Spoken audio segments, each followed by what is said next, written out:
Good evening, everyone. Well, we'll be starting the January 11th, 2023 meeting of the Historical Commission in a few moments. We're going to just allow a few moments here for everyone to finish joining the Zoom call, and then we'll officially call the meeting to order. So just bear with us here for a moment.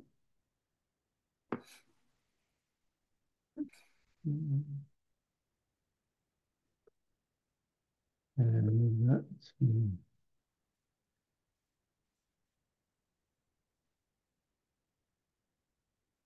Okay.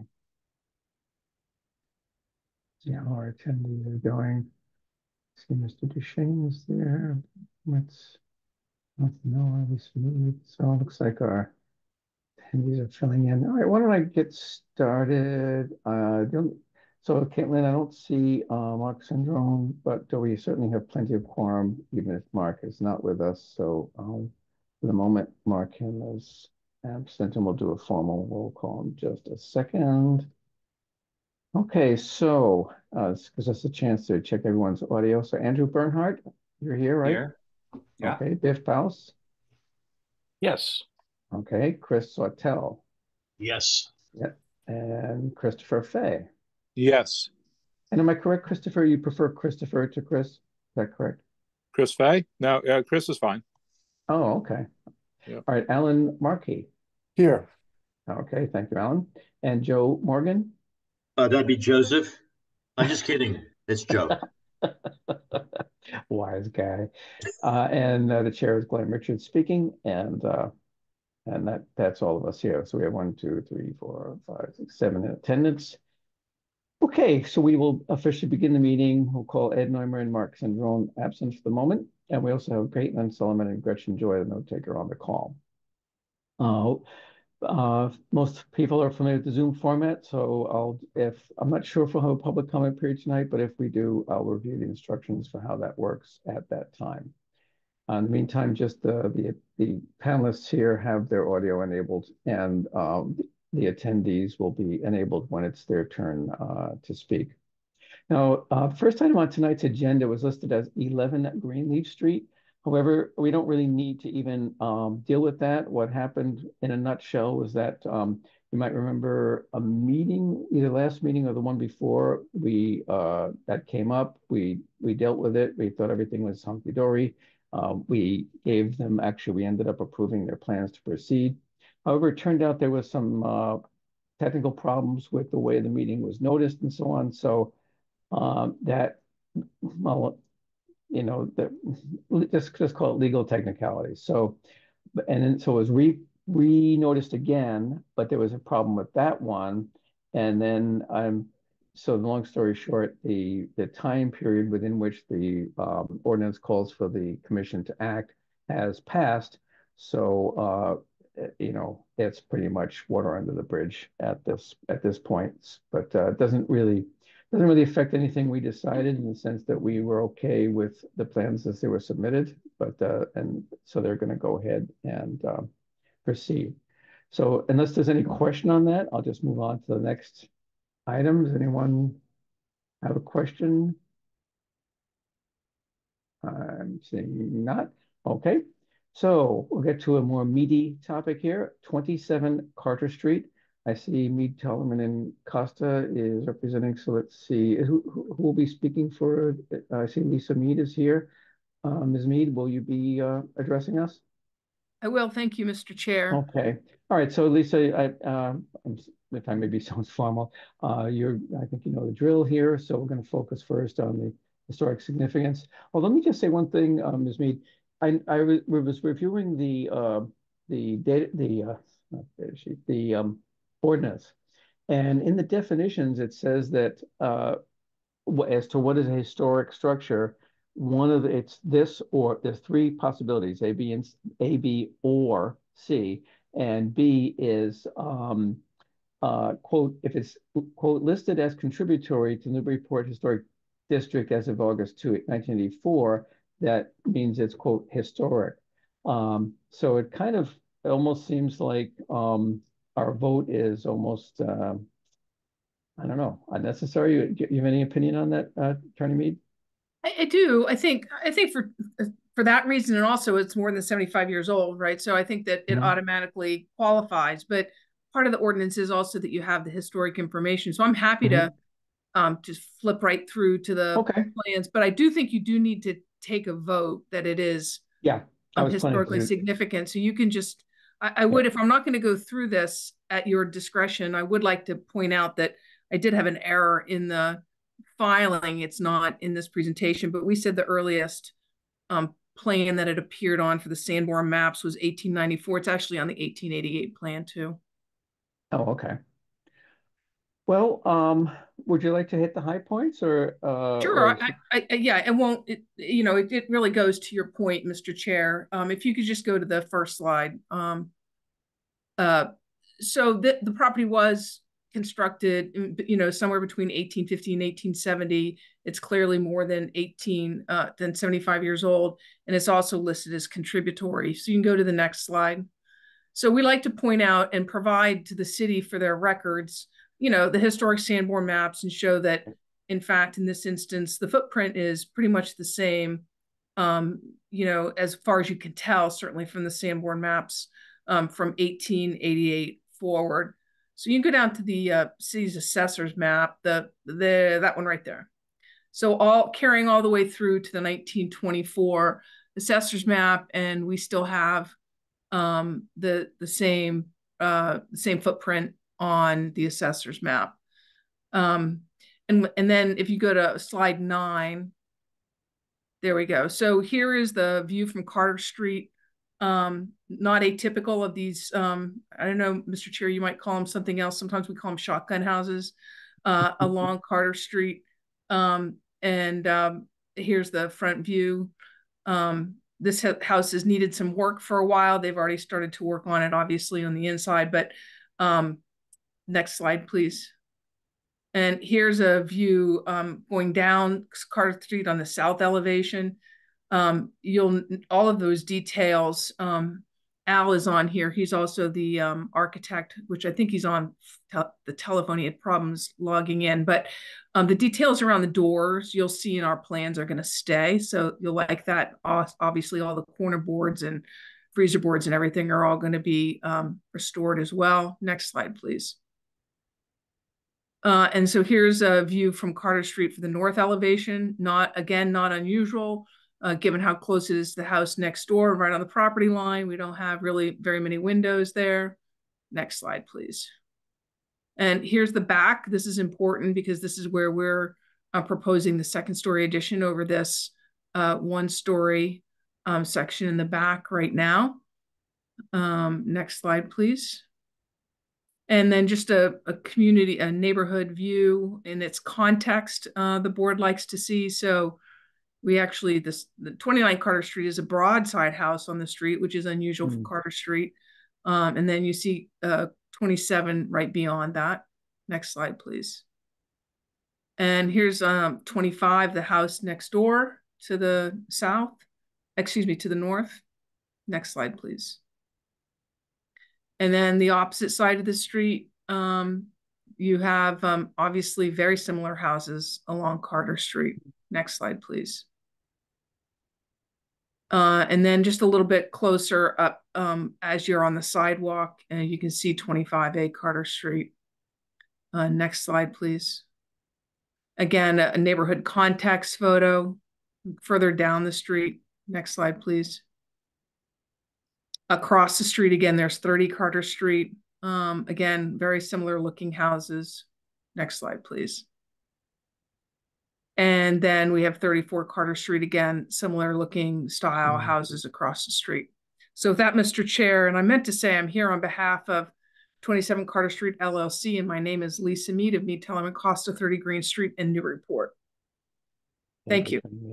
Sure, thank you. Attorney Mead, did you happen to notice, I meant to try to pay attention, on those Sanborn maps, did that little addition, one-story addition in the rear, did that seem to be there the whole time, or was that a form of that did? Obviously, I don't know if it's the same thing. I will tell you, and we can talk about this as we go through it, that one-story addition has all kinds of lumber in it.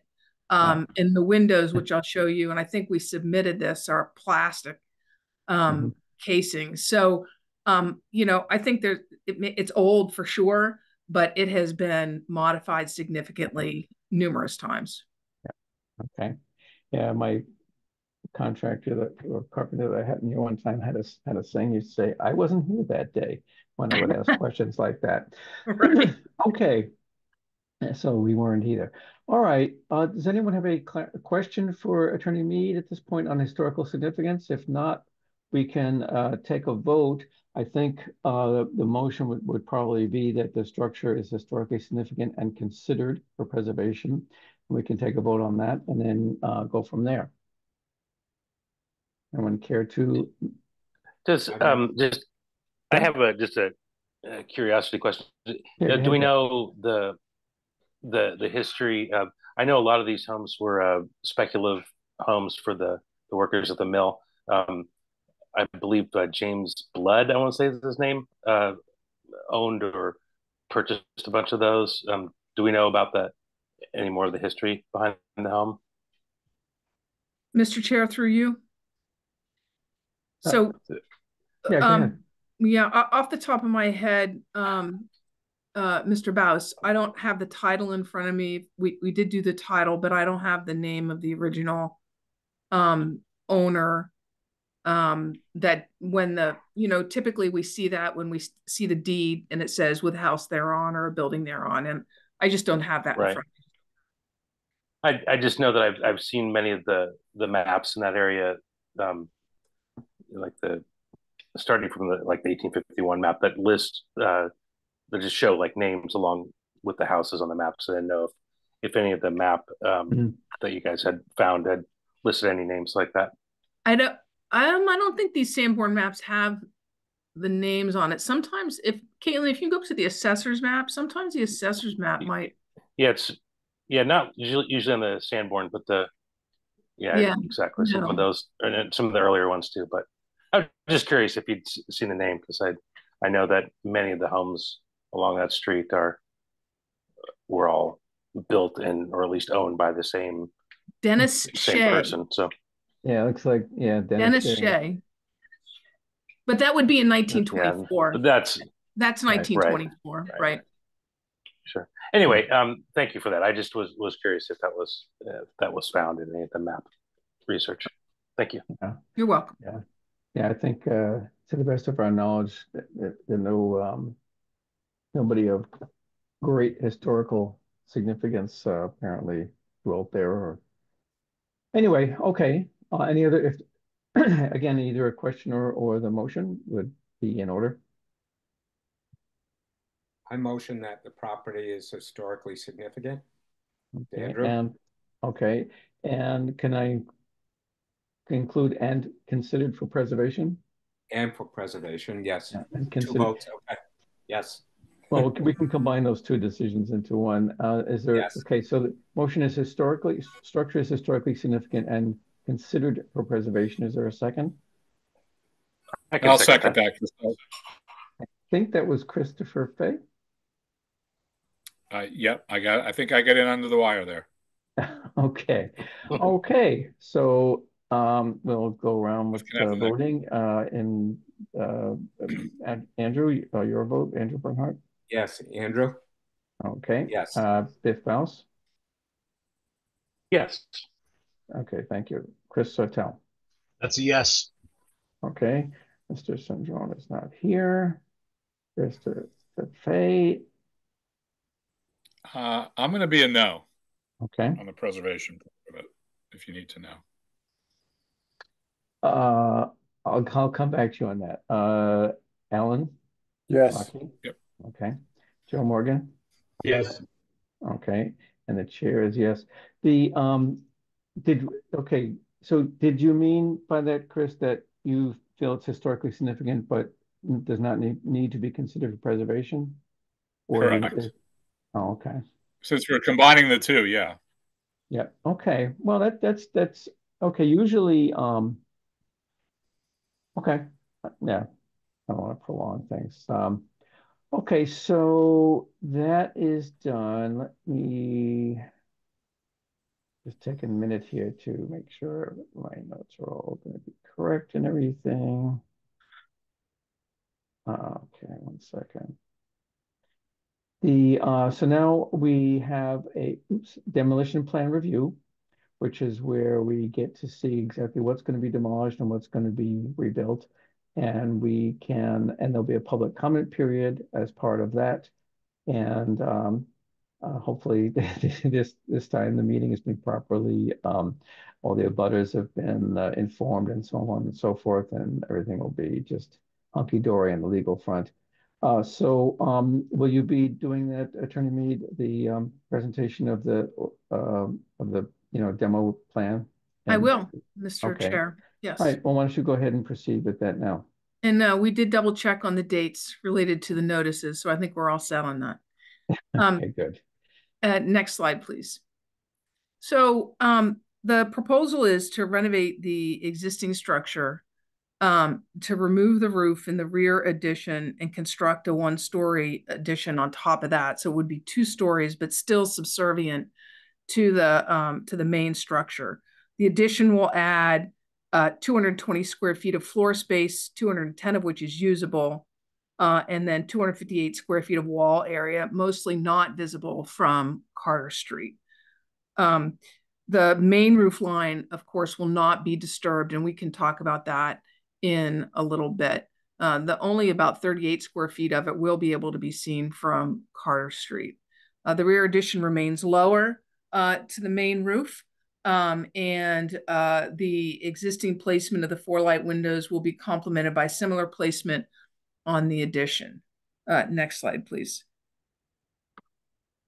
The current addition, as I indicated in my presentation to begin with, is a mishmash of a lot of different things. However, we're going to obviously keep it and respect the way it is attached to the house. In fact, the shape of the roof is merely going to be lifted to the 2nd story, not the roof itself, but the shape, and that same shape will be used on the new 2nd story roof. And as I show in a picture that I submitted with my plans, just as an example, the windows are basically plastic casings. So next slide, please. So the footprint of the house doesn't change at all. So here's the site plan, and other than going up on top of that 1-story addition in the back, that's all that happens to the footprint. Next slide, please. So we have the existing on the top of this sheet. And as you can see in the bottom left-hand side, Al has indicated where the new addition is going to be in the back. We're going to show you what that's going to look like in a minute. And similarly, on the south elevation, on the right-hand side of these plans, you'll see how the new addition gets placed on top of the existing 1-story addition. Next. Can I just interrupt? My slides aren't moving. Am I the only one? Apparently, Andrew, right now I'm on slide 24, which shows the. Okay, now mine just moved. I don't know why. Okay. Shake your laptop. Okay. Right. Next slide, please. So here's another drawing on the bottom left. You can see what it looks like from the backyard, and you can see that that roof shape, which is essentially a hip, just gets lifted up. And similarly, on the right-hand side of this, you can see the north elevation where that addition is. You also see there's a little change in the window pattern on that side, but still nominal windows on the right-hand or the north side of the house. Next slide, please. Actually, before you go, maybe Mr. DiBiaso can talk to this in the cross hatching and the outline of the lower left here. It looks like the roof has a straight ridge, not the hip that is there now. So maybe that, I don't know if that's an artifact of the drawing here, but maybe. Why don't we get to why don't we look at the other drawings, and then if it can't see in the other drawings, then I'll have Al type in to see what that. Okay. Yes, please. Next one, Caitlin. 26. Thank you. So here we have the line drawings. And again, in great detail, we're talking about using red cedar clapboards, the matching even rake profiles. The corner boards are going to match. The windows will be simulated divider light, wood interior with 3D mutton windows all around. And I'm going to slide, and you can see, as I pointed out earlier in our original presentation, that door on the south elevation, which of course is the main entry door, is all going to be preserved and restored. And then, as we also indicated, you'll see that the 4 lights in the addition to match the existing structure, as opposed to that 2/2, those replacement windows, will be installed. Next slide, please. Does that answer your question, Mr. Chair? Can you see there? Yeah, and it's the same as I said before. You see that oh, I new, see the flat versus the right. Yeah, it doesn't have this the hip. It just has a regular roof ridge, which is not as far as I'm concerned, it's not a problem. It just since you had brought it up. So I apologize for that misdescription. No problem. But it looks like you may have been referring to the what they call it, the pitch, which does appear to be the same. Yeah. Okay. Thank you for saving me. No problem. So again, this is you can see that it's lower than the existing roof, and you can see how on the right-hand bottom elevation, the north elevation, the addition complements what's there. Again, you see it carries over the same clapboards, the same corner boards, the rakes, and I don't think I've missed any other detail. Again, we have the 2/2 windows that are in the back as well. And if you go to the next slide, you can just see that window that we had, the 2/2. So you can go back up to the elevations, Caitlin. So I don't know, Al, I don't know if I missed anything. Maybe they can unmute you, but I think that I've hit everything, and I'm happy to answer any questions that the board might have. Yeah, Caitlin, it looks like that's that 978 phone number. You want to unmute that and see if, actually, that's unmuted on our end. To unmute, that would be a *6 to mute and unmute. It toggles between muting and unmute. So try *6 on your phone, Al, to unmute yourself. See if that works.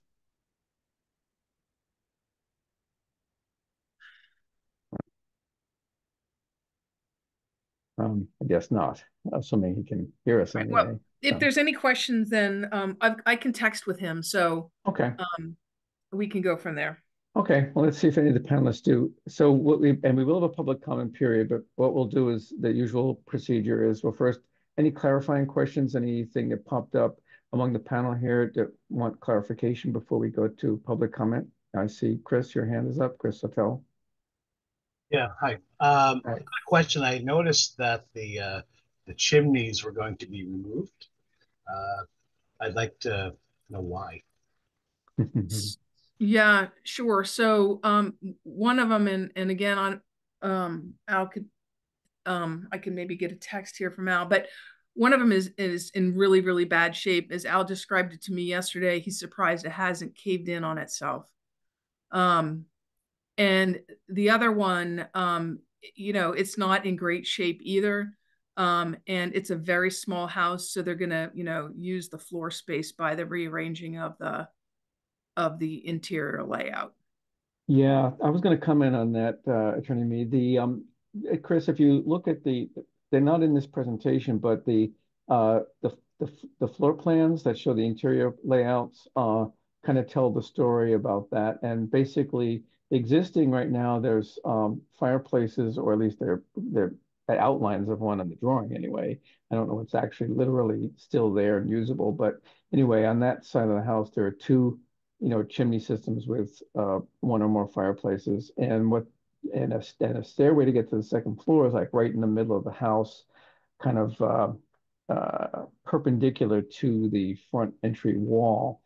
Whereas what they want to do is have more of an open plan, especially on that first floor, and all that masonry is planned to be eliminated to allow that to happen. So because the stairs are going to, in fact, on the lower right of this the drawing we're looking at here, this slide 27, you can see the outline of a stairway. That's the proposed new stairway, which would be along that that north wall there. So hopefully that helps answer your question. I personally, we don't have jurisdiction. I'm not sure if that's the right word over interiors per se, but I think it would have been preferable if the architect could have figured out a way to, keep some of the historic masonry and fireplaces and stuff. I mean, hey, it's a big selling point. It's the value, but yeah, Al just he basically said not salvageable. They're a wreck. Yeah. Well, judging from, haven't seen him, but yeah, that's credible, put it that way. Thank you, Chris. Any other clarifying questions among our panel here? And if not, we'll have a public comment period. Okay, I'm not seeing one. Okay, so let me quickly review for public comment. It's just like any public meeting, but on Zoom, what you do is you use *9 to raise or lower your hand if you're on a telephone, or if you're on like a tablet or laptop or whatever. There's controls within the Zoom meeting to raise or lower your hand. So use that so we know that you would like to make a public comment. When you hear us recognize your name, we'll unmute you on our end. You'll need to unmute yourself on your end as well. Again, using the Zoom controls, or if you're on a telephone, it's *6, and just give your name and address per any usual public comment, and you can say your piece. So with that, we'll open the public comment period and give a few moments to see if any member of the public is here and has something to say. And I don't have any hold music, so sorry, we'll just have a lack of entertainment while we wait for anyone to raise a hand. I've got a feeling, judging from the relatively few people in the attendees list here, we probably won't be having anyone. And I'm still seeing no hands. Mr. Chair, while you're doing that, I meant we did have a letter of support from the immediate abutter, who was very happy with what was happening and the communication he's received from my client. Oh, okay. Good. All right, well, I'm going to close the public comment period and note that there was none, because I'm still not seeing any hands go up or any interest as far as anyone who's here in the meeting. So do you know the name of that abutter? Well, it's not critical. Was it 29? The one was at 29. Oh, okay. And that's it's in the viewpoint system. Oh, okay. Yeah. Okay. Yeah, I was going to see if they were on the call. Okay, so that ends public comment period.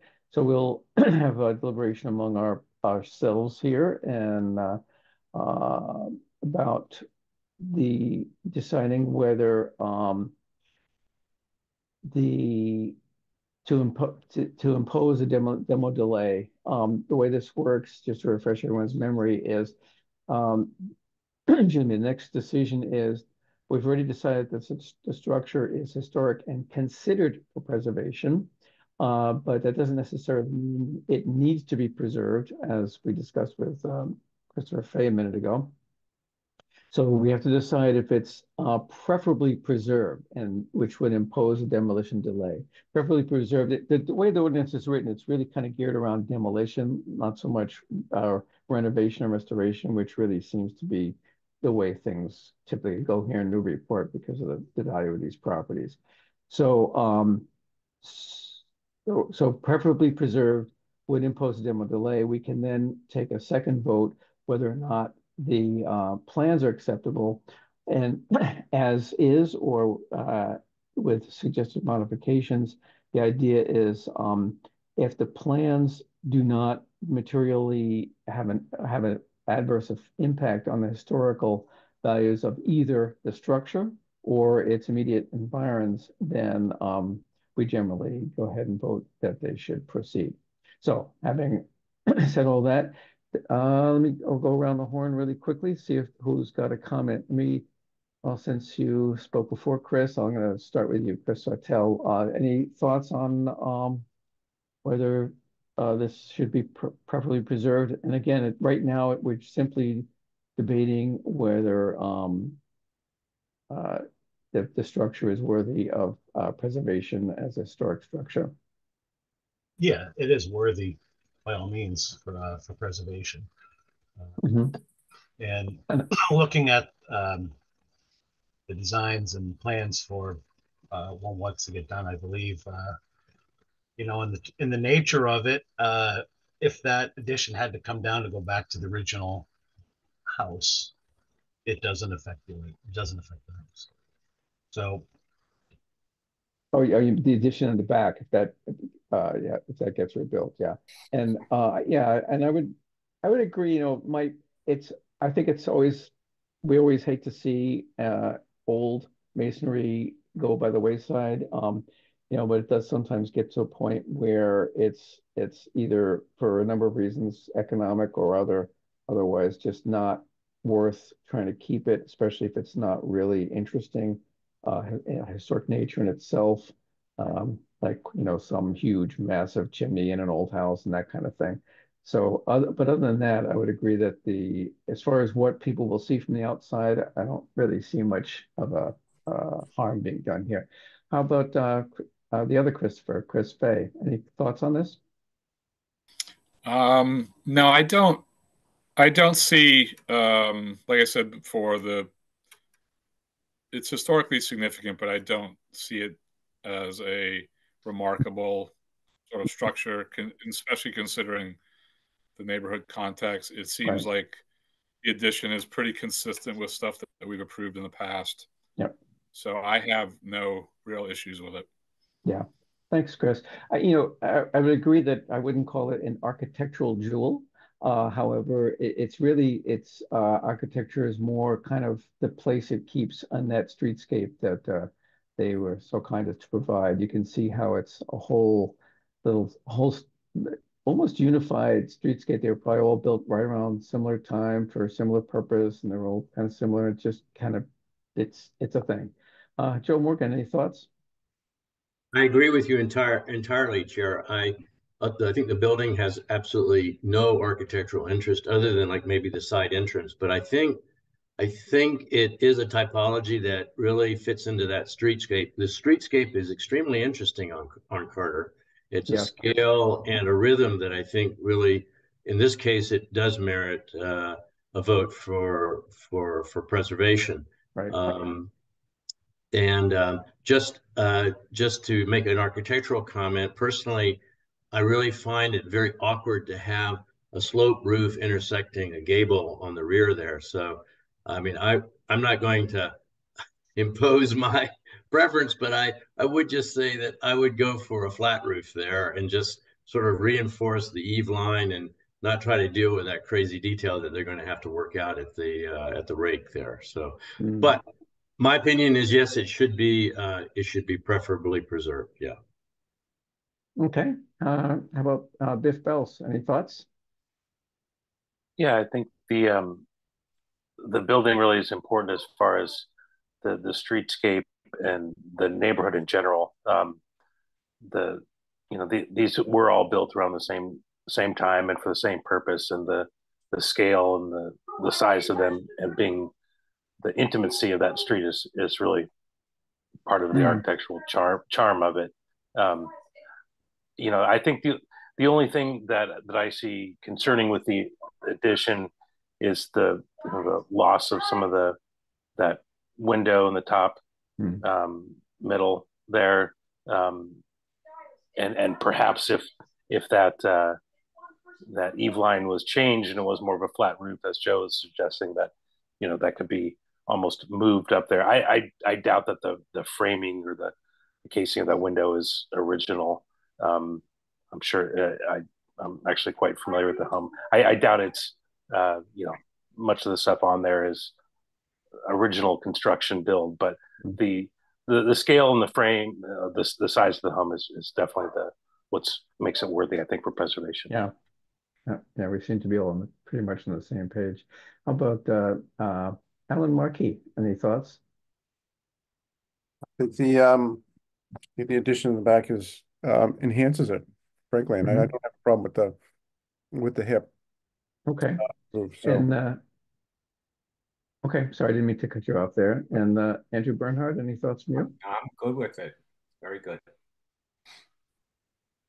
One, two, three, four.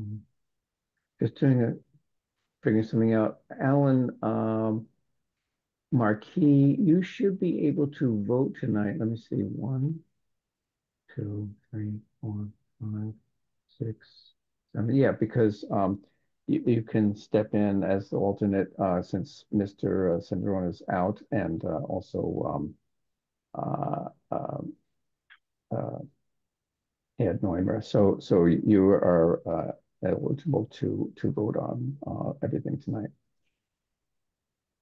Okay, which I guess you already already did in the historical certificates. Okay, if there's nothing else, would someone like to make a motion that the structure is preferably preserved? I move that I'll make, preferably preserve. Okay, that's I heard Andrew first, and and I'll second that. That's Biff. that sounds that's right. Okay. So okay, so going around the horn, Andrew, your vote. Yes. Okay, Mr. Baus, Biff. Yes. Okay, Chris Sawtell. Yes. Okay, Mr. Fay. Despite some compelling arguments, I'm going to stick with the no. Oh, okay, that's fine. Alan Markey. yes, Okay, Joe Morgan. Yes. Okay, and the chair is also an aye, so that's one, two, three, four, five, six ayes, so that passes. We've already pretty much discussed our thoughts on the plans. So unless anyone has any further thoughts or questions on that, we can probably take a motion to accept the plans as presented and lift the demolition delay, which we just imposed a matter of seconds ago. Would anyone care to make such a motion? I will make said motion. Okay, that sounds like Biff. Okay. And is there a second for that one? Seconded.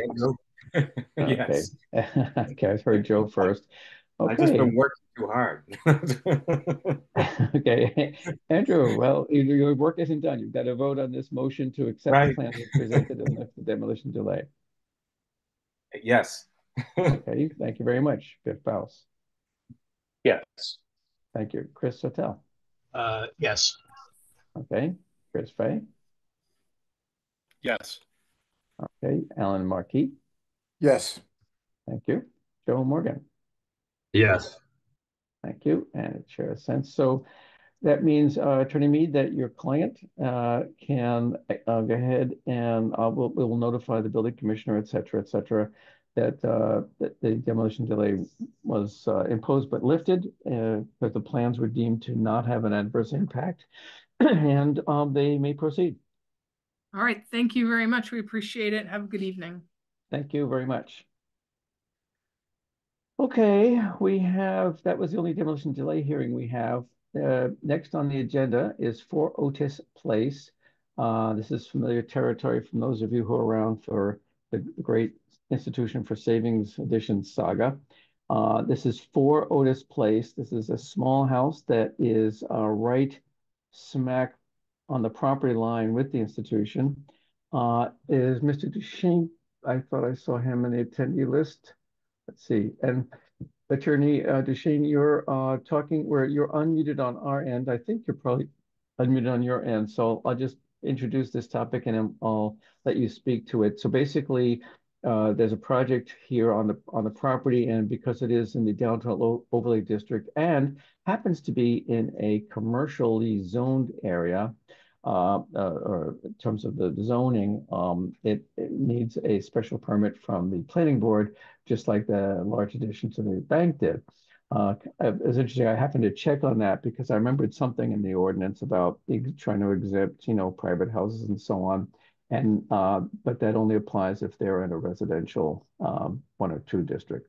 So having said that, what we'll do is hear about the property, and we will need to create, when I say we, generally ends up being me, will create a report for the planning board, informing them as to the historical significance and so on. It's up to them to weigh that along with many other factors that they take into consideration as to whether or not to issue the permit. So having said all that, Mr. Duchesne, are you with us? Yes, Mr. Chairman, good evening and Happy New Year to the commission. Douglas Duchesne, from Finner and Nicholson, 30 Green Street in Newburyport, here on behalf of the owners, Stephen and Sharon Kipmeyer, who I believe are also on the call, or on the Zoom. Just to provide the board some information, Everett Chandler is our engineer. He's not with us tonight, but Eileen Graff from Graff Architects, who is our architect on the property, on the project, is here to speak as well. So if I could go to the next slide, please. Thank you. So to give you a quick project summary, the Kipmeyers would like to build a first floor and a second floor addition to their current property, and to replace the windows in the existing structure.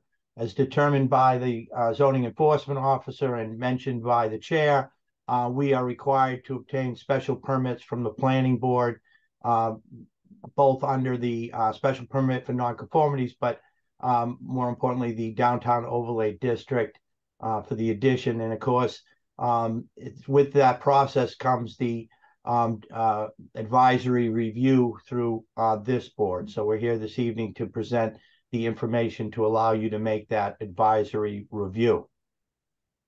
If we could go to the next slide, please. So the existing structure is a relatively small home at 1,288 square feet of living space.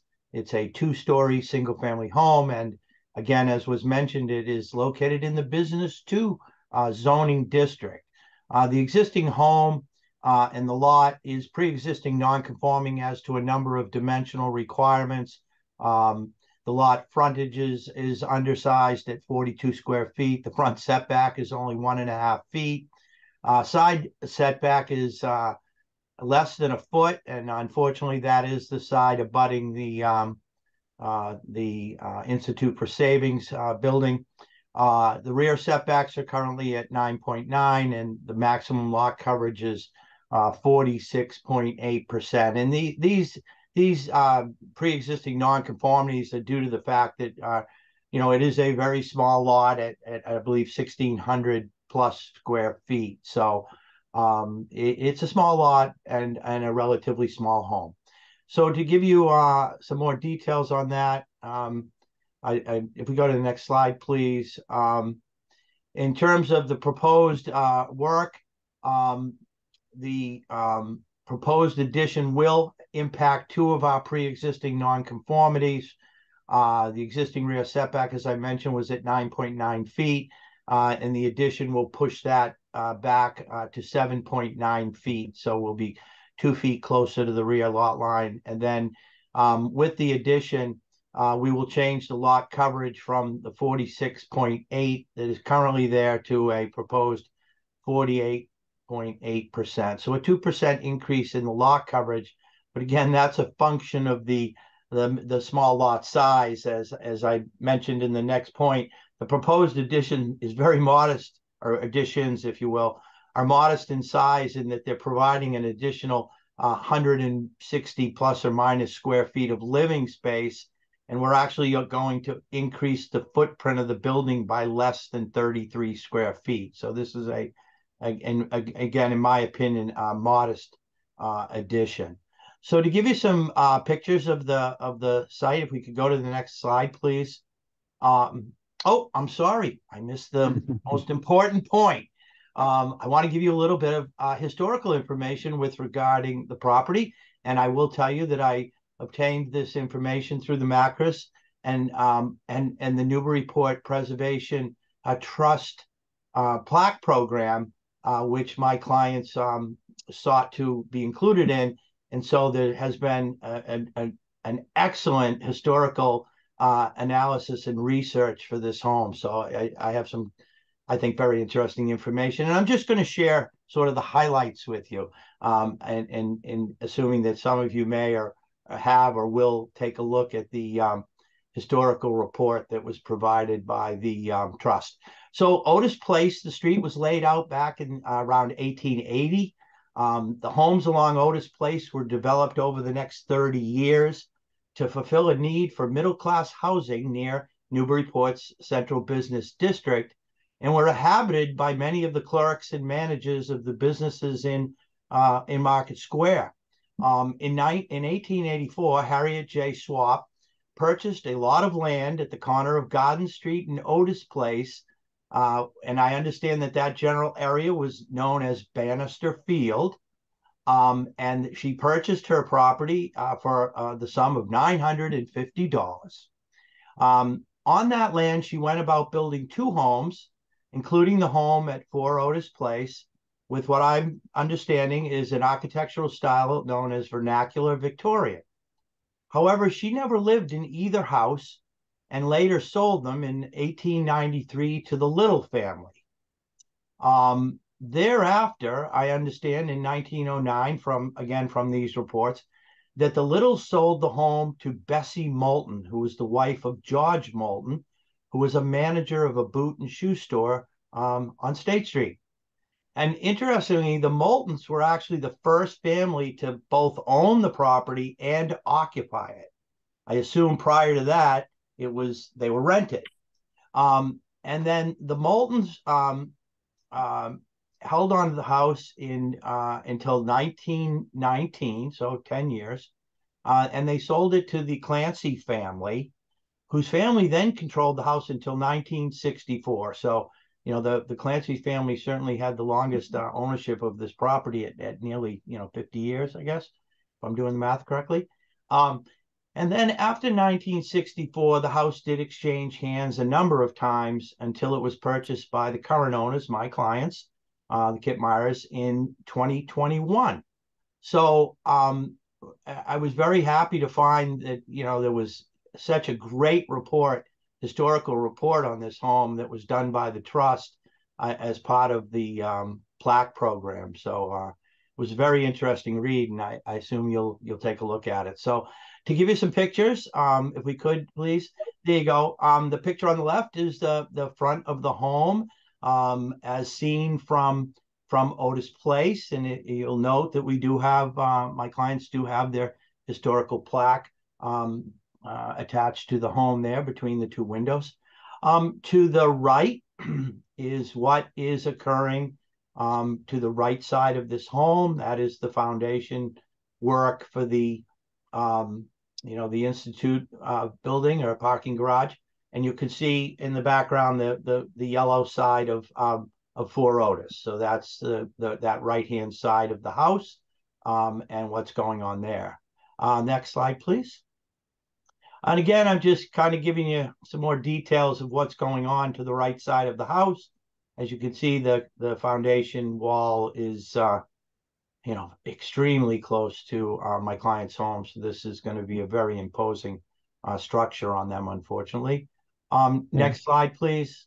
Excuse me, Mr. Duchesne, I had the impression from when we were dealing with that one that the institutions building does respect the zoning requirement for setback. Is that correct? So it's like what, maybe 10 feet from the line? Mr.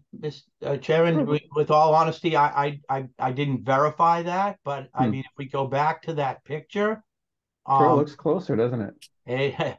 Well, yeah, if you go back and you look at the picture to the right, you can see the fence line that is adjacent to the property, and then there's a row of steel girders, which I don't know if they're there just for structural support while they pour the foundation, but then you can see that foundation wall.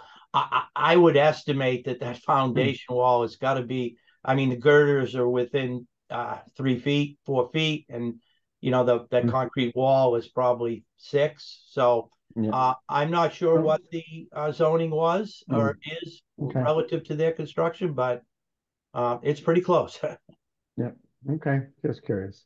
All right. So if we can just jump down to the next one, and then again, these are the last pictures over there, and the one on the right-hand side shows you the view from Otis, and you can see the corner of 4 Otis there and to the left. Now moving around the home, if we could go to the next set of pictures, this is a picture of the left-hand side of the home, taken from the neighbor's driveway, if you will, and then the picture on the right is a picture over the fence, and you can see where the entrance door is on the side there for Otis, and the patio that exists there today.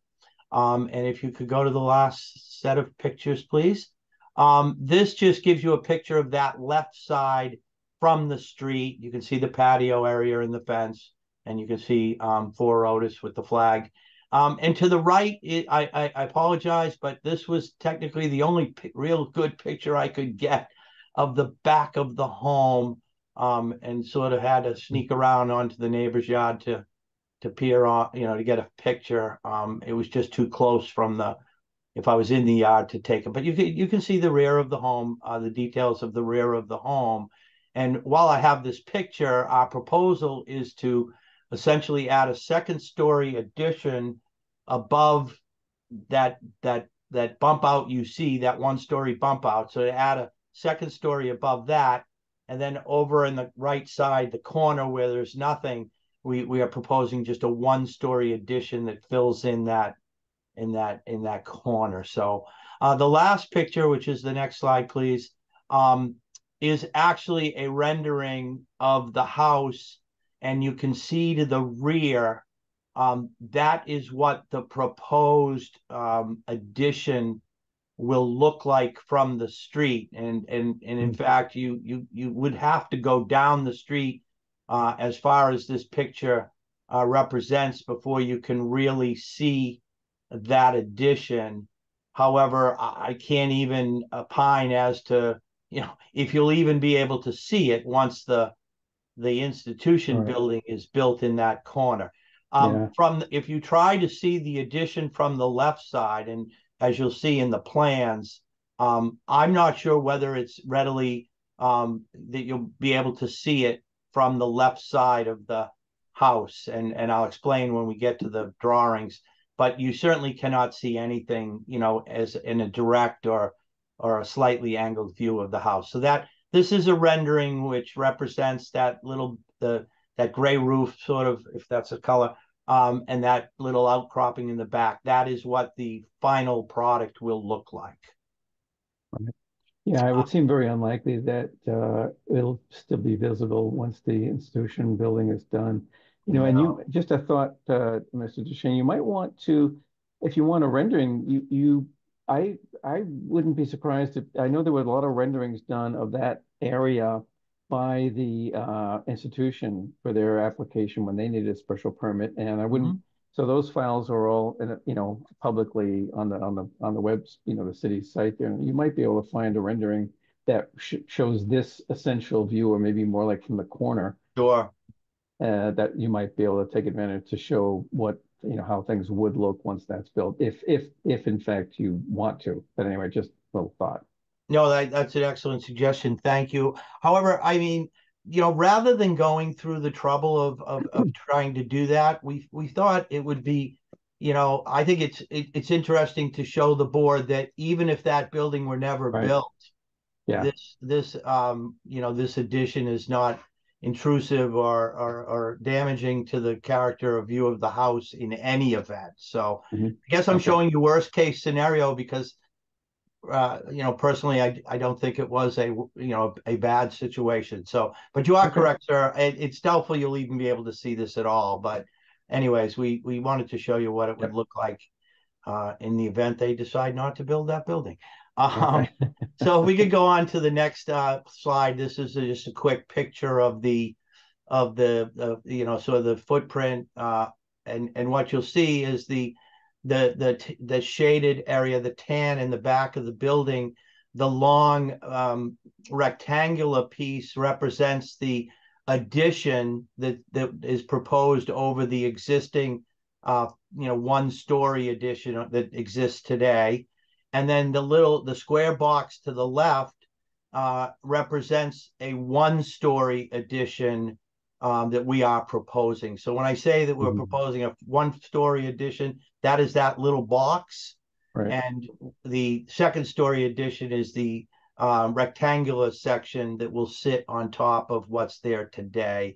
And again, and then the back is just the stairway. You might be able to tell that we're actually cutting the stairs in half. The existing stairs are quite wide, and we're going to cut it down to that narrower stairs as shown. And again, I'll remind the board that we're talking about a total increase in footprint of only 32 plus or minus square feet. So very little alteration to the footprint.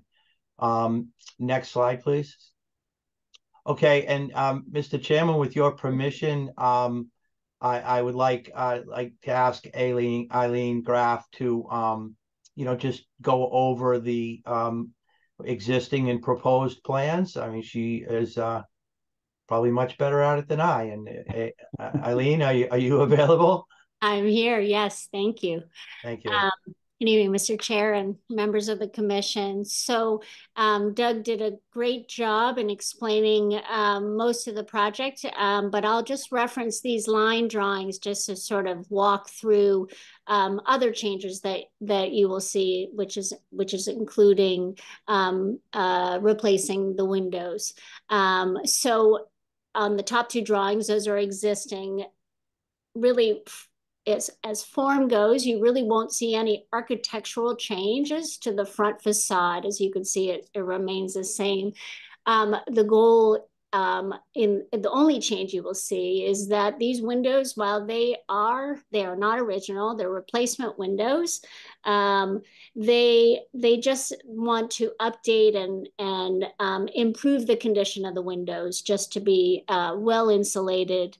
They also want to bring back, as you can see on the top drawing, they're 1/1s, and to bring back some divisions and bring in a three-dimensional mutton in there. So replacing them with 2/2s where the proportion is accurate. You could see in the bay that those are sort of longer, skinnier windows. So it didn't seem appropriate to divide those with 2/2s as well. So those will remain in the 1/1 configuration, but replaced with a modern day window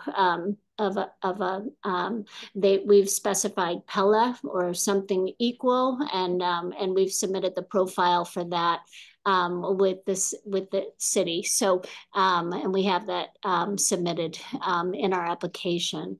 But that's the front elevation. If we turn to the side where the entry is, this is the southern side, mostly a blank facade. Oh, sorry, Caitlin, if we could just stay on that other one. Yes. I know it feels weird as a front, but that is the front door.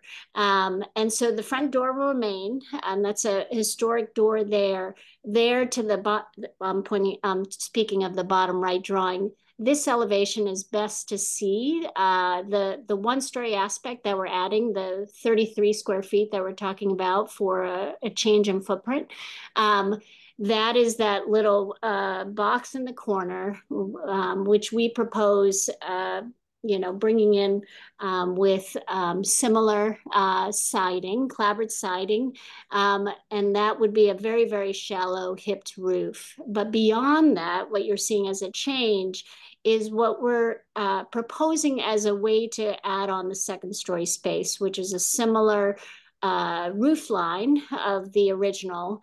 So this gambrel roof coming off in a perpendicular manner, as you could see there from the side. Again, as Doug mentioned, that form is literally going over existing one-story space. So that will just be a clean addition where it will not extend, any further than the existing footprint in that area. So then if we could go to the next slide. And here's probably the most, if you will, most dramatic change, the rear. And this is where you'll see that gambrel roof coming towards us. There are existing dormer windows on that original gambrel, but these appear to, I don't imagine that these were original. You could see that they are different in proportion than the ones on the front. They're oddly shaped. Actually, I have to say, the photograph shows them even sort of more oddly shaped. I have the exterior windows in those dormers a little longer than they actually are, but it just feels proportionally a little awkward. They're long and skinny, so I actually prefer the sort of cleanliness of adding on this gambrel roof to sort of clean up that back elevation.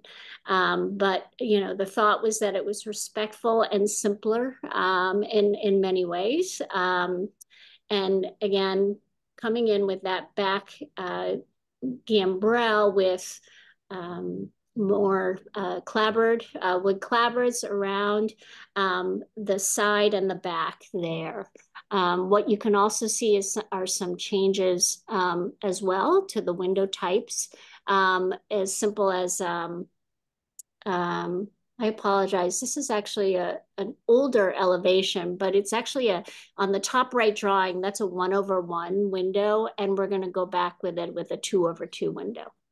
So that's the only window that exists that faces the Institution for Savings side. And then you could slightly see a little bit of the siding and then the roof to the right of that one window. And the new stair, as Doug mentioned, the new stair that's off to the rear is going to be smaller in footprint. There's a access to the basement that is a little awkward right now. We're trying to improve that so that you actually don't have to crawl under that landing that you see. So those are the simple architectural changes, and I'm happy to answer any questions should the commission have any. Okay, thank you. And yeah, I noticed in the photographs, in this graph, that what you said about the dormers in the rear, they are very strange. They're kind of tall and narrow, but the window is not. It's very strange. So Exactly. yeah, And also the way it, also the placement and where it connects onto the gambrel roof is yeah, very elongated, a little strange. Odd. Yeah. Okay.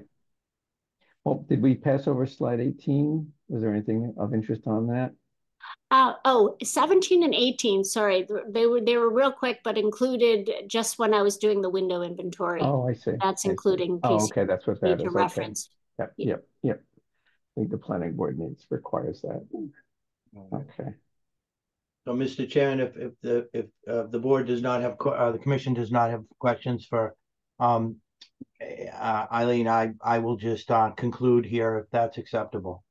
Yeah. Leah, why don't you go ahead and we can, all right, and then you can ask your questions of Eileen. Sure. So clearly there's no question that the home at 4 Hours qualifies as a historical structure under the zoning ordinance and is certainly historically significant. The Kipmeyers truly value their historic home and its significance in the history of Newburyport, and truly have been outstanding stewards of their home, preserving and maintaining its historical character and architecture.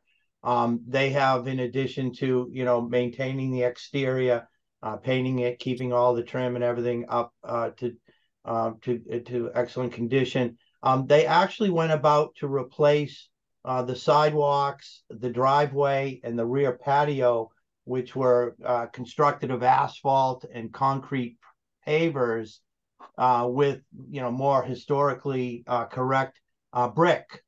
So the sidewalk, the driveway, and the patio to this home are now brick, which is, as I understand, back to the way things probably were.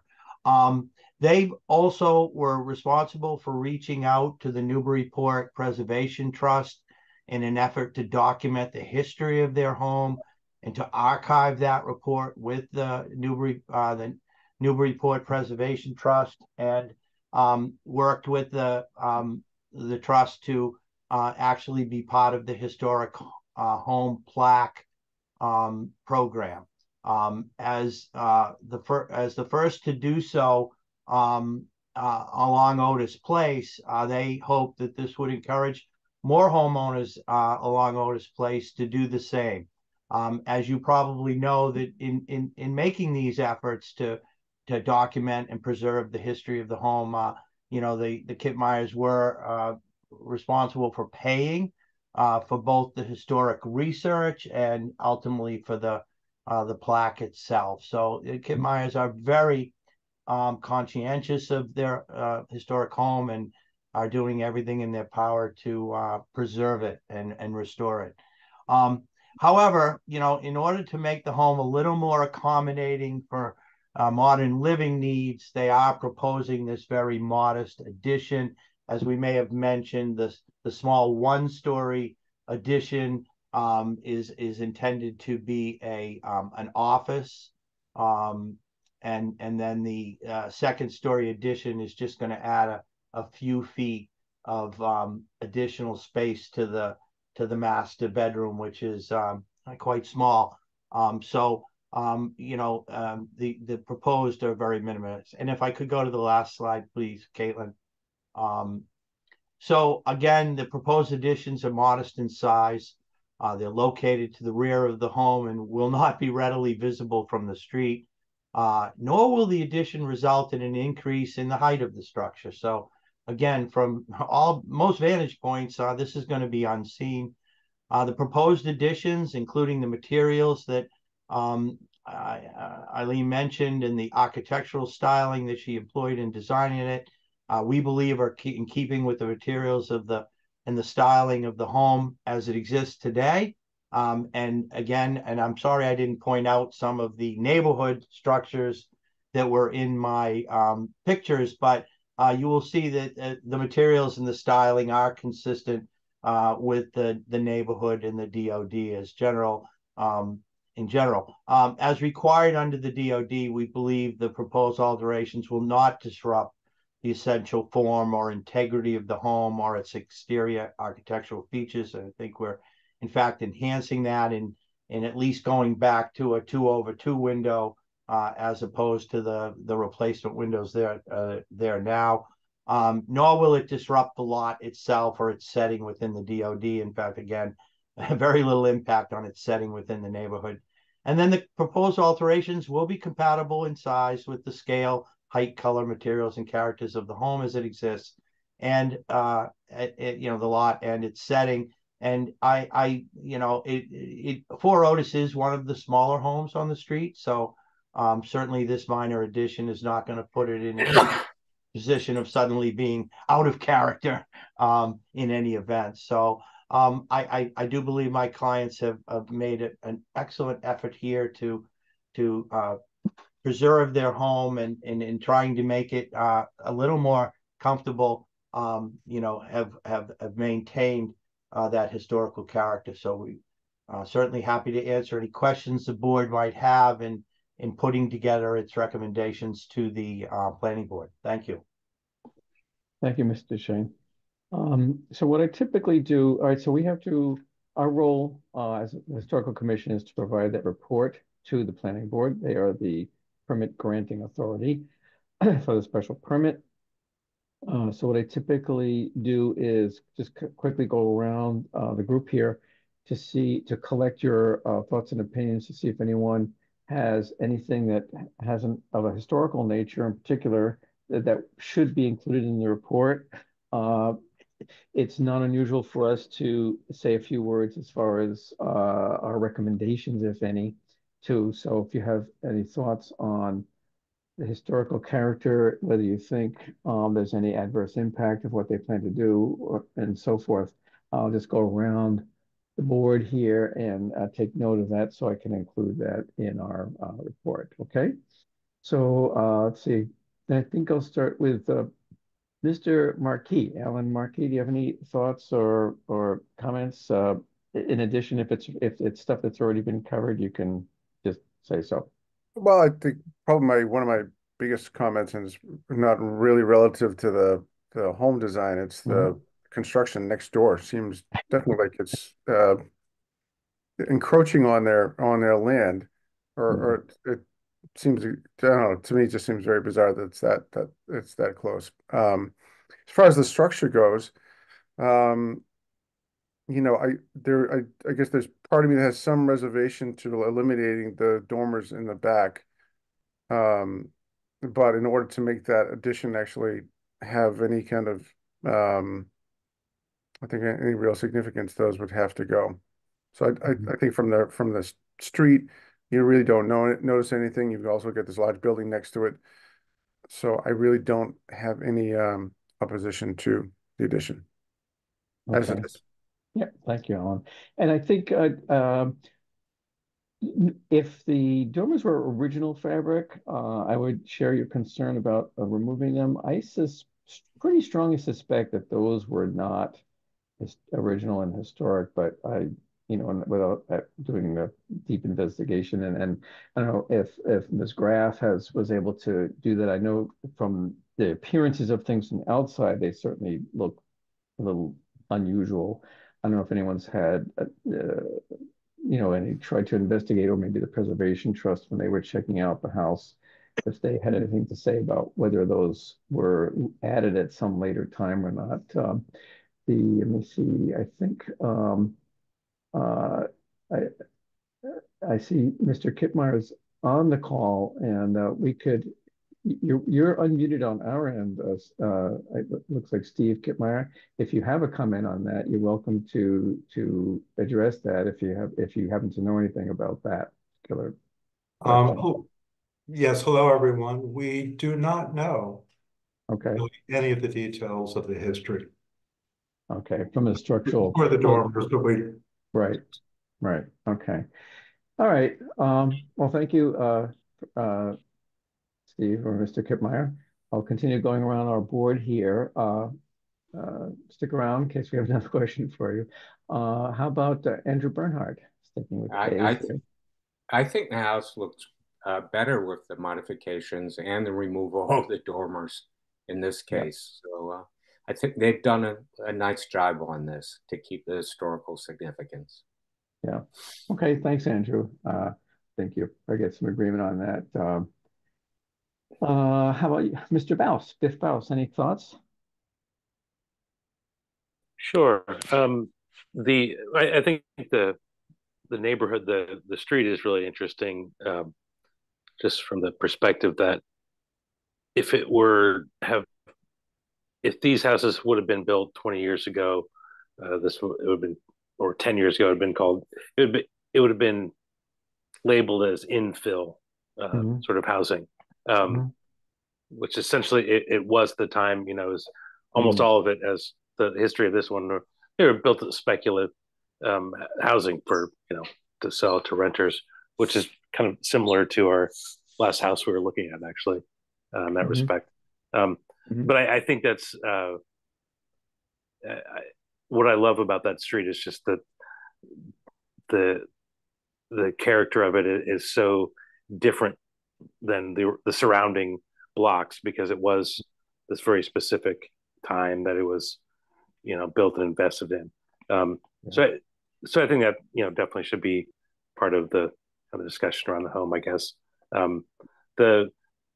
What they're doing with the addition to this, I don't see much concern. I'm wondering if those rear dormers look strange because they were originally full windows and were filled in for some reason, or I definitely seen that sort of thing before.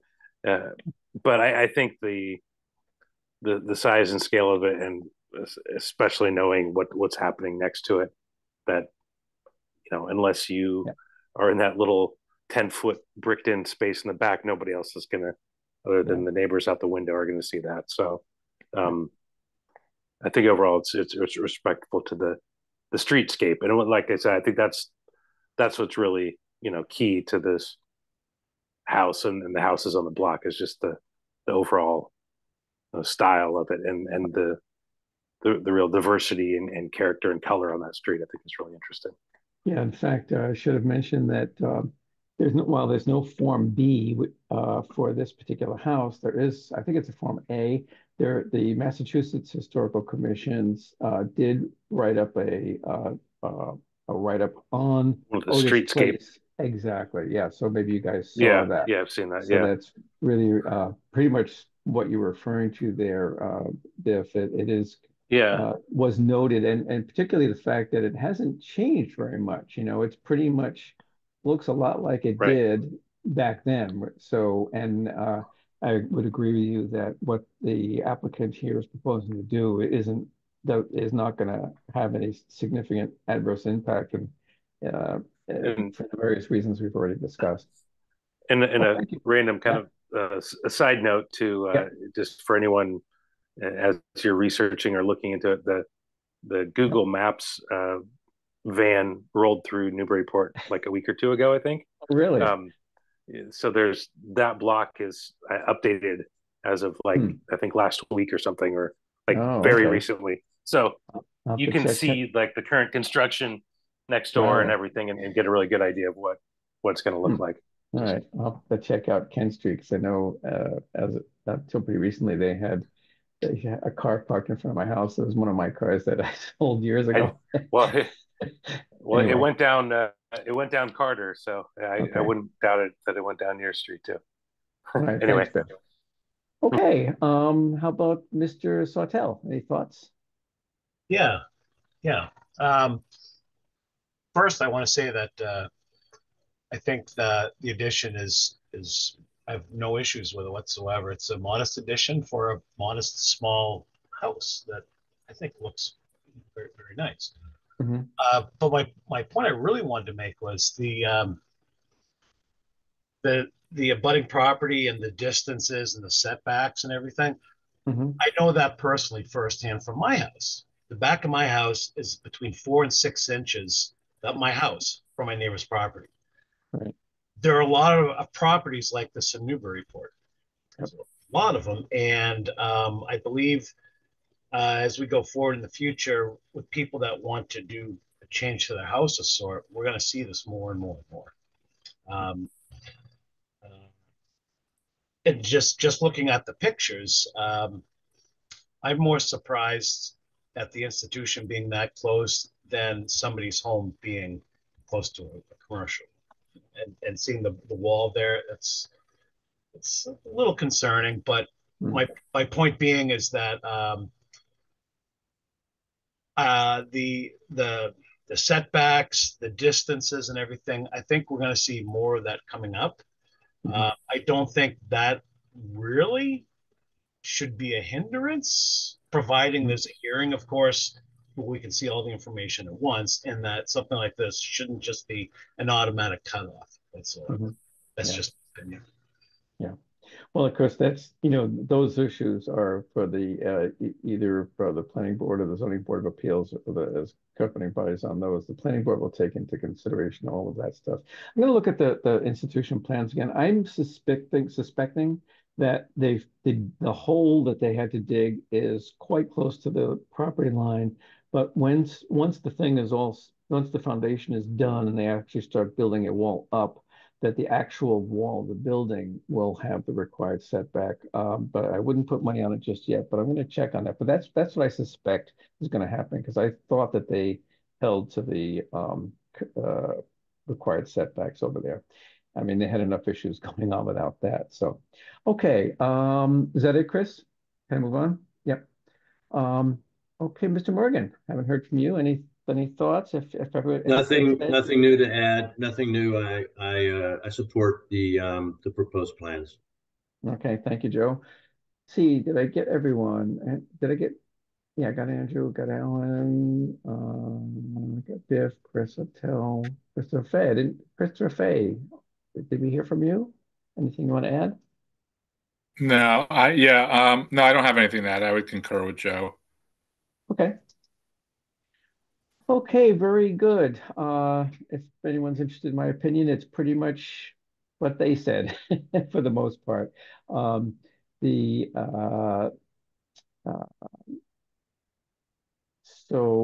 I've been taking notes on your various thoughts and opinions.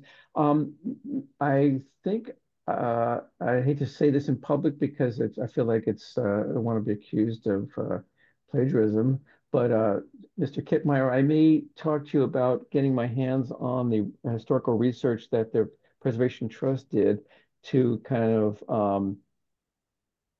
crib my homework, so to speak, here. So because they usually do a pretty good job of handling all that. And I think I see a hand up on the case of Andrew Port. Andy, did you want to make a comment? Thor, sure. Thanks, Chair Richards. Just a quick comment. I know that there were a couple of references tonight to setbacks for the institution building. And I know that there was some controversy over that particular project and some debate, over a period of time about what should be allowed there and how it turned out. But I just wanted to make it clear for the record, just because there's confusion. Because there was so much discussion about the design of that building and so forth under the overlay district, the downtown overlay district. I just thought it was worth noting for the context of those who are wondering about the setback. Keep in mind that if you look at the zoning map of the city, if you zoom in on that area, what you'll see is actually that property in this block as a whole, including the residential strip there on that end, falls underneath the downtown business district, which has reduced setbacks, as you might expect for having a zero lot line setback for buildings and so forth, as you might typically expect. So it's not necessarily the same setbacks as you might be expecting in the residential neighborhoods. It is actually in the downtown, and so it isn't necessarily surprising to have reduced setbacks. We could debate, that project and the plans, but and I do understand that there might be some temporary work that would be removed while they put the foundation in. But obviously, the zoning administrator would have to be double checking to make sure that everything complies. But just as clarification as to why there's a closer setback, that's because the downtown does actually call for that or allow that. Okay, thanks, Andy. Yeah, that's helpful. So, and that would certainly explain why they're not. So maybe when that wall goes up, it won't be 10 feet away, but we shouldn't be surprised. Okay, thanks, Andy. Mr. Chairman. Yes. Just a quick note. I did upload the Preservation Trust report. So okay. You have access to it. Oh, great. Thanks very much, Mr. DeShane. Okay, well, very good. I've got plenty of notes here, and I'll make a note here that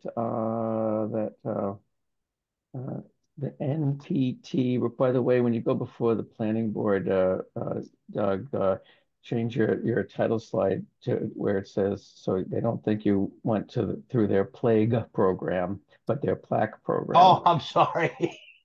Apologize. Okay. Yes, they might deny on the grounds of public nuisance due to plague. Okay, thanks very much.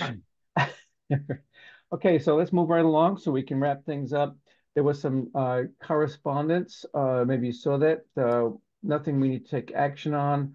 There was a kind of very belated letter from the Mass Historic Commission on 30 Pleasant Street, a tenant installation, which is a project that's actually been, well, if not canceled, at least postponed indefinitely. So, but their comment that they didn't see an adverse impact is in a semi-moot. The MPPF grant, Caitlin can maybe tell me what MPPF stands for again. Oh, thank you. It's well, that doesn't tell me. MPPF. Yep, it's the Massachusetts Preservation Project Fund grant program. Okay. So, hey, and there's a Spencer Pierce Little Farm. By the way, just if you didn't already know it, on the day of the big bonfire, they're going to have tours available of at least part of that Spencer Pierce Little home, which is quite an interesting place. Okay, then, and thirdly, there was a letter from Mass Historic Commission on the Bartlett Mall Frog Pond project, saying that they didn't see any adverse impact. I hesitate to admit it, but I haven't had a chance to actually read that letter myself, but I plan to do so. Because that is obviously an ongoing thing because it's got delayed and so forth, so that will probably be kicking around that project for a while. Okay, other than that, I have no updates from the chair, no updates from me right now. So let's get to the approval of the minutes. We'll start with the ones from the 11th. Chair? Yes, Jeff. Sorry. This is Joe Morgan. Can I ask a question? What did you say about 30 Pleasant Street? Oh, what I said was that I believe, Caitlin, correct me if I'm wrong, that the Mass Historical Commission looked over what they were planning to do and said they didn't see an adverse impact of that. I believe they condition. I believe they condition it on the final review by the Historical Commission, don't they? Okay, let's see. Provided that the following condition is met, the proponent shall receive written approval from. Oh, yes, you are quite right. It is conditional upon them getting written approval from us. So, so which we will be sure to. So we'll have to, Caitlin and Andy and so forth. If and when that should come back again, it'll have to come before us to get our review and approval before they can do that. Because Thank my you, Joe. question is, I don't quite understand what they're doing. They're putting antennas. Presumably these are dish style antennas. No, what is, are they? What does this look like? Yeah, well, you mind if I'll correct me if I say anything wrong, Caitlin, but I think I know what it is they're planning to do. They already have, these are cellular antennas, Joe, and they are housed inside the structure of the steeple. So they have antennas or antennae in there now, but you don't see them from the outside because they're pretty well concealed.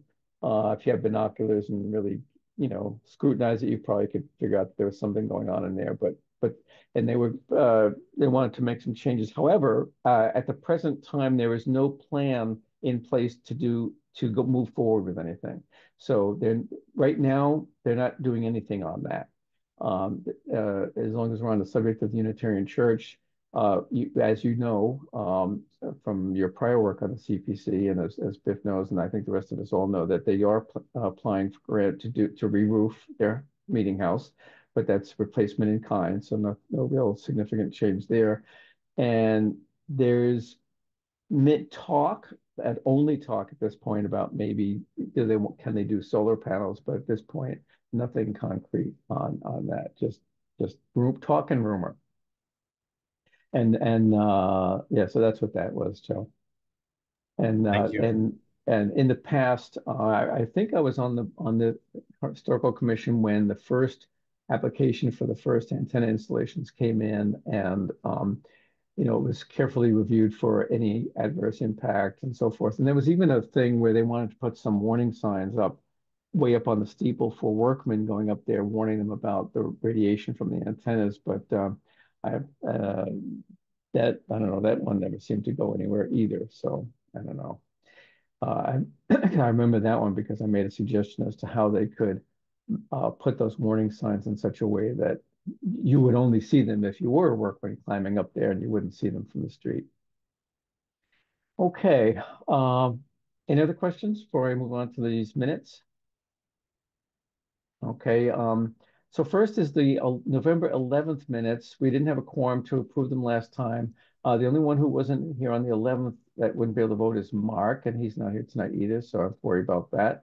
So is there a motion to approve the minutes of the 11th of November, 2023? Yeah, this is Biff. Yes, I'll make a motion at the 11/11/2023. All right. Seconded by? Second. Chris Sawtell seconds. Okay. Thank you, Chris. So Andrew Bernhardt, your vote? Yes. Okay. Yes. Biff? Yes. Okay, thanks. Chris Hotel? Yes. Okay, thanks. Chris Fay? Yes. Yes. Okay. Alan Markey? Yes. Okay. Joe Morgan? Yes. And chair is yes on that. So we are unanimous. That's 1, 2, 3, 4, 5, all 7 votes in the affirmative. And secondly, there's the vote to approve the minutes of the 14th of December. And there were some people. I wasn't there. Yes. So let's see if we have I was absent also. Okay, I was so let me asking see. Andrew. Yes, I'm eliminating the absent people. So Andrew was not here. So Attell was not here. Faye was here part of the time, and Neumer was not here. But even without those, we have Biff, Alan Markey, Joe Morgan, and myself were all here. So we should be able to muster the votes to approve these. So is there a motion to approve the minutes of the 14th of December? Probably I'll make said motion as well. Okay, thank you. Biff, is there a second? Hearing the stampede of whatever, the chair will second it. How's that? I'm not sure. I don't think that'll be a problem. Okay, so going around to the people that we know were here for the whole meeting. Biff Baus, your vote on that? Yes. Okay. Christopher Fay, I think you were there for most of the meeting. Just move. So do you want to abstain, or did you hear enough of the meeting to? I'm thinking you want to be on the safe side and abstain, or what do you want to do? I'll abstain. Yeah. Okay. No, I'll abstain. Oh, okay. Ellen Marquis. Yes. Okay. Joe Morgan. Yes. Okay, and the chair assents as well. So, Gretchen, we just squeaked by with 4 affirmative votes. That one does pass as well. Any last thoughts before we take a motion to adjourn? Just crickets. Okay.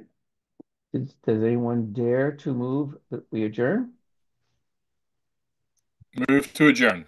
Chris Fay. Okay. Christopher Fay moves we adjourn. Is anyone? Seconded. And Joe enthusiastically seconds. I've started a tradition of, is there any member opposed to adjourning? Speak now. Okay, by unanimous consent, I'll declare the meeting adjourned. And what time is it? 8:31 p.m. Thank you all for your time and attention. Oh, wait, I got to say something. I'm kidding. Oh. I'm just kidding. Just kidding. There's one in every crowd, huh? Yeah, I know. All right. Well, thanks very much for your time and attention.